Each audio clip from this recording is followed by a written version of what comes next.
नमस्कार विद्यार्थी मित्रांनो, अभ्यास सलट या आपल्या यूट्यूब चॅनलवरती आपलं स्वागत आहे. तर विद्यार्थी मित्रांनो, आज आपण पाहणार आहोत 4 ऑगस्ट 2026च्या अत्यंत महत्त्वाच्या चालू घडामोडी. तर व्हिडिओ पहिल्यापासून शेवटपर्यंत पाहण्याचा प्रयत्न करा. अतिशय महत्त्वाचे आणि निवडक प्रश्न असणार आहेत, जे की तुम्हाला कोणत्याही स्पर्धा परीक्षेमध्ये डायरेक्ट विचारले जाऊ शकतात. तर बघा, आजचा प्रश्न क्रमांक 1 आहे. ग्लासगो येथे झालेल्या राष्ट्रकुल खेळ 2026मध्ये पॅरा ॲथलेटिक्स स्पर्धेमध्ये सुवर्णपदक जिंकणारी पहिली भारतीय महिला ॲथलीट कोण ठरली आहे? तर बघा, अतिशय महत्त्वाचा प्रश्न आहे बघा. पहिलीच असल्यामुळे प्रश्न महत्त्वाचा आहे. याचं उत्तर आहे ऑप्शन नंबर ए, म्हणजे शर्मिला धनकर. ऑप्शन नंबर ए याचं उत्तर असणार आहे बघा. तर चला बघूयात आपण याबद्दल. बघा, ग्लासगो येथे झालेल्या नुकत्याच राष्ट्रकुल खेळ 2026 म्हणजेच कॉमनवेल्थ गेम्स 2026मध्ये याच्या पॅरा ॲथलेटिक्स स्पर्धेमध्ये महिलांच्या F57 गोळाफेक म्हणजेच शॉर्टपुट या प्रकारामध्ये सुवर्णपदक जिंकून त्या राष्ट्रकुल खेळांच्या पॅरा ॲथलेटिक्समध्ये सुवर्णपदक जिंकणाऱ्या पहिल्या भारतीय महिला ठरलेल्या आहेत. लक्षात ठेवा. तर लक्षात ठेवा, यावर्षीच्या 2026च्या जे राष्ट्रकुल खेळ होते, राष्ट्रकुल खेळांच्या स्पर्धा होत्या, त्या ग्लासगो येथे झाल्या होत्या. ओके, लक्षात ठेवा. तर चला बघूयात आपण पुढचा प्रश्न क्रमांक 2 बघूयात आपण. सुडोलॅग्युया खैरी या गोड्या पाण्यातील कॅटफिशच्या प्रजातीचा शोध कोणत्या राज्यामध्ये लागला आहे? तर बघा, याचं उत्तर आहे ओडिसा. ऑप्शन नंबर ए याचं उत्तर असणार आहे बघा. तर या जातीच्या कॅटफिशचा शोध लागलेला आहे ओडिसा या राज्यामध्ये. ओडिसाची राजधानी आहे बघा भुवनेश्वर. चला बघूयात आपण याबद्दल. तर बघा, सुडोलॅग्युया खैरी ही गोड्या पाण्यामधील कॅटफिशची नवीन प्रजाती ओडिसा राज्यामधील बुधाबलंगा नदीत शोधण्यात आलेली आहे. तसेच बघा, या प्रजातीचे वर्णन जुलै 2026मध्ये प्रकाशित करण्यात आले होते. ओके, लक्षात ठेवा. तर विद्यार्थी मित्रांनो, चला पुढचा प्रश्न बघूयात आपण. प्रश्न क्रमांक 3 आहे बघा. मॅगेलॅनिक ब्रिजमध्ये पहिली एक्स-रे बायनरी प्रणाली खालीलपैकी कोणत्या संस्थेने शोधली आहे? ओके, तर बघा, त्या संस्थेचं नाव आहे आंतरविद्यापीठ खगोलशास्त्र आणि भौतिकशास्त्र केंद्र. ओके, तर ही संस्था जी आहे ती पुण्यामध्ये आहे. लक्षात ठेवा. तर चला बघूयात आपण. बघा, मॅगेलॅनिक ब्रिजमध्ये नव्याने ओळखल्या जाणाऱ्या एक्स-रे बायनरी प्रणालीच्या शोध अभ्यासामध्ये IUCAA पुणे या संस्थेने येथील संशोधकांचा महत्त्वाचा सहभाग होता. तर बघा, हा जो अभ्यास आहे तो आंतरराष्ट्रीय संशोधकांच्या सहकार्याने प्रकाशित झालेला आहे. तर लक्षात ठेवा. पुढचा प्रश्न बघूयात आपण. प्रश्न क्रमांक 4 आहे बघा. कोणत्या राज्यामध्ये पॉलीपोर बुरशीचा शोध लागलेला आहे? तर बघा, महत्त्वाचा प्रश्न आहे. याचं उत्तर आहे बघा महाराष्ट्र. तर आपल्या महाराष्ट्रामध्ये नुकताच पॉलीपोर बुरशीचा शोध लागलेला आहे. तर त्याला बघूयात आपण याबद्दल. प्रजातीचे नाव काय आहे? तर मायक्रोपोरेलस कोल्हापुरेन्सिस. ओके, तर बघा, या प्रजातीचं नाव आहे मायक्रोपोरेलस कोल्हापुरेन्सिस. ओके, तर लक्षात ठेवा. बेडेव परिसर, भुदरगड तालुका, कोल्हापूर जिल्हा, महाराष्ट्र, पश्चिम घाटामध्ये याचा शोध लागलेला आहे. ओके, तर बघा, कोणी शोधला आहे? तर डॉक्टर अंजली पाटील, राजाराम कॉलेजमधील डॉक्टर अंजली पाटील यांनी आणि संशोधक योगेश पाटील यांनी हा शोध लावलेला आहे. ओके, लक्षात ठेवा. चला पुढचा प्रश्न बघूयात आपण. प्रश्न क्रमांक 5 आहे बघा. पहिल्या आशियाई 23 वर्षाखालील म्हणजेच पहिल्या आशियाई 23 वर्षाखालील म्हणजेच अंडर 23 ॲथलेटिक्स स्पर्धेमध्ये प्रथम स्थानी कोणता देश आहे? तर बघा, याचं उत्तर असणार आहे चीन. ऑप्शन नंबर बी याचं उत्तर असणार आहे बघा. चीन या देशाची राजधानी आहे बघा बीजिंग. चला बघूयात आपण. तर बघा, चीनने एकूण 52 पदके जिंकलेली आहेत.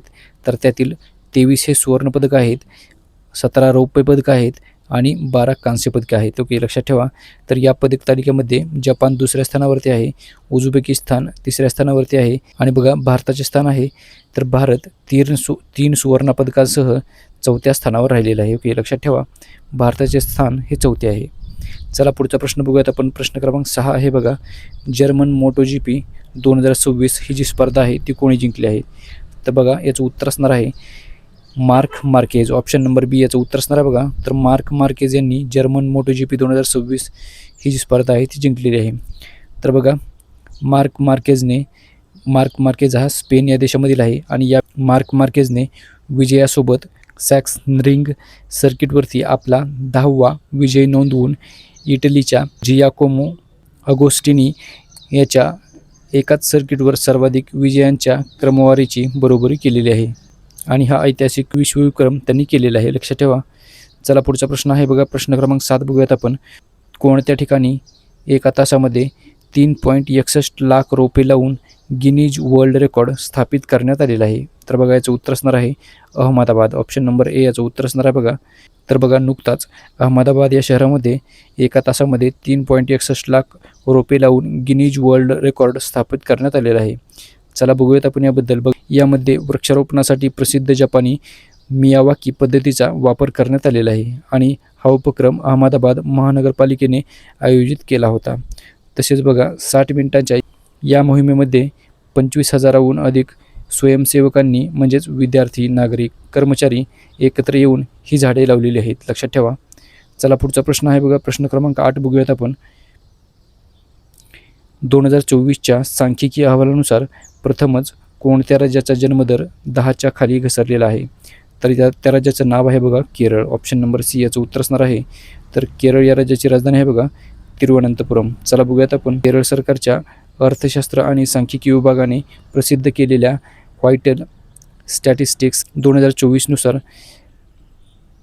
राज्याचा जन्मदर जो आहे तो 2023मधील 11.06 वरून घसरून 9.64 म्हणजेच प्रति 1000 लोकसंख्येमागे इतका खाली आलेला आहे. ओके, लक्षात ठेवा.